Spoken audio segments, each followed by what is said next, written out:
September 21, 2023, nagpadala sa akin ng office ng aming Lifewave Corporate ng Christmas gift. So I will unbox this para sabay-sabay tayong magulat kung ano man to. Ganda ng naka-ribbon pa. Talagang may effort. Ito yung ribbon. Hindi ko to tatapon. Teka, ayusin ko. Hirap pala magbukas nito. Wait.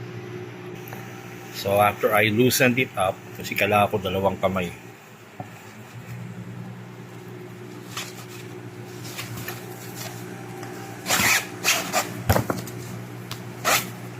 Yung dedication ba to?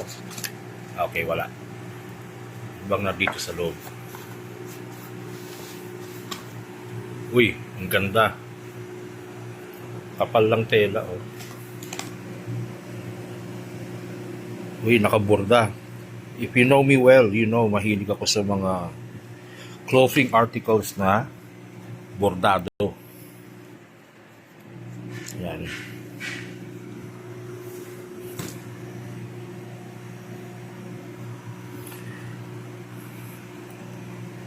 And nung nagpunta ako sa office, sabi sa akin ni GM na this is something I really like. I love hoodies eh. Kaya this is one of the gifts that everybody got. Basta may rank ng senior director pataas, may mga ganitong mga klaseng gifts. So mag-SD na kayo, ha?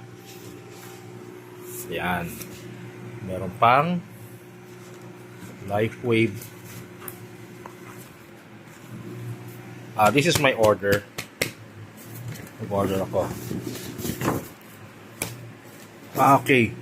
May bag pa pala aside from this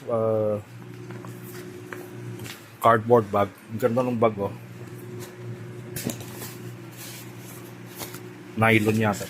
Ang ganda. So may bag. Pwede may lagay yung hoodie dito. Ano pa bang meron dito? Okay. So that's all. Oh, meron pa. Uy. May business cards. Nice. Dalawa. Libre lahat to. Okay, so thank you very much to Lifewave Corporate for all the things and remembering us every year, every Christmas, and sometimes in between occasions during the year. Thank you very much. And mag-SD na kayo para may mga ganito rin kayong special gifts.